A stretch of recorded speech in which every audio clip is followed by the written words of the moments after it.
Esse vídeo é uma análise do roteiro do filme Sound of Metal de 2019, escrito pelos irmãos Darius e Abraham Marder. É um excelente filme para se analisar, principalmente se você for um roteirista iniciante, porque a história segue uma estrutura narrativa clássica, então ela tem os plot points muito bem marcados, com exceção do final. Daqui a pouco eu falo mais sobre isso. E claro que esse vídeo contém spoilers, então se você não quer saber nada sobre o filme, vai lá, assiste e depois você volta para ver a análise. Para fazer a análise, eu vou identificar os 5 pontos básicos do arquiplot descritos pelo Robert McKee no livro Story. São eles: setup, ou apresentação, incidente citante, ou intriga de predestinação, midpoint, ou crise, low point, ou clímax, e conclusão, ou resolução. Começando pelo setup. Nos é apresentado um baterista de uma banda de metal tocando de forma frenética. Dá pra ver que ele é muito apaixonado pelo que faz. E esse baterista é justamente o protagonista da história, Ruben. Em pouco tempo a gente descobre que ele vive num trailer com a namorada, que é a vocalista da banda. Os dois se dão muito bem e vivem por aí fazendo turnês. Certo dia eles estão numa loja olhando umas coisas e o Ruben percebe que tem alguma coisa de errado com o ouvido dele. Quando ele faz uma consulta médica, descobre que perdeu a maior parte da audição. Esse é o segundo ponto do arquiplot, o incidente citante, aquele evento que desequilibra a vida do protagonista e dispara a aventura. E aqui eu quero chamar a atenção em como os irmãos Marder foram espertos em entregar um conflito auto-evidente para o protagonista. Afinal, ele é um músico que perde a audição. Imagina o quão chocante é isso. Como é que ele vai continuar tocando? Se ele parar de tocar, como é que ele vai ganhar dinheiro? Como é que ele vai se comunicar a partir de agora? Então, o conflito está claro. Como esperado, o Ruben não aceita bem o fato de que ficou surdo e deposita todas as suas esperanças num implante que supostamente vai trazer a sua audição de volta. Mas acontece que a cirurgia para pôr esse implante é muito cara e ele não tem dinheiro. Enquanto isso, a namorada dele decide levá-lo para uma comunidade de surdos, mas ele se mostra muito resistente à ideia. Ainda assim, eles vão e lá encontram o Joe, que também é surdo e o principal responsável pela comunidade. É ele que vai tentar introduzir o Ruben naquele mundo novo. De início, o Ruben é muito relutante na comunidade, já que ele não quer seguir as regras do lugar, que não permite o uso de celulares,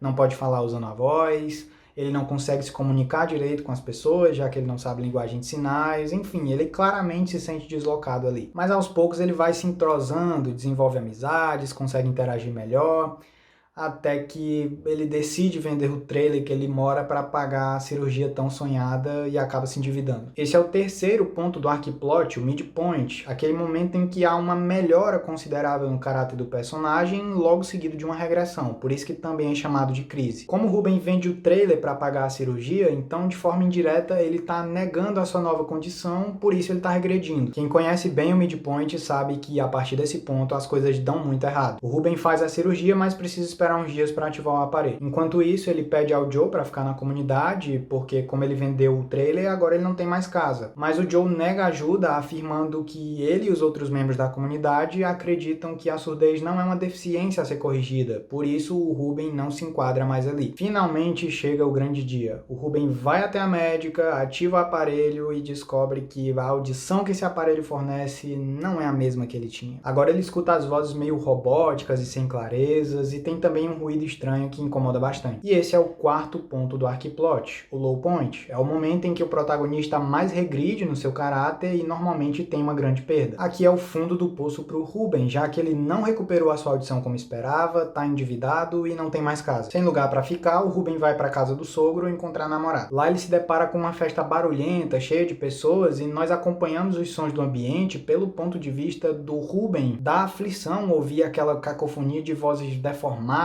com os ruídos do aparelho. Tem uma cena em que a namorada do Ruben e o pai dela cantam uma música muito bonita, mas quando a gente acompanha essa música pelo ponto de vista do Ruben, ela se distorce por completo, sai de uma melodia harmoniosa para um som bem estranho. E bom, na última cena, o Ruben vai para uma praça e fica ali admirando a simplicidade de tudo que acontece ao redor. Pessoas, carros, o sino de uma igreja badalando, mas os sons desagradáveis do aparelho atrapalham a experiência. Aí ele desliga o aparelho e contempla essas mesmas ações ao som do silêncio.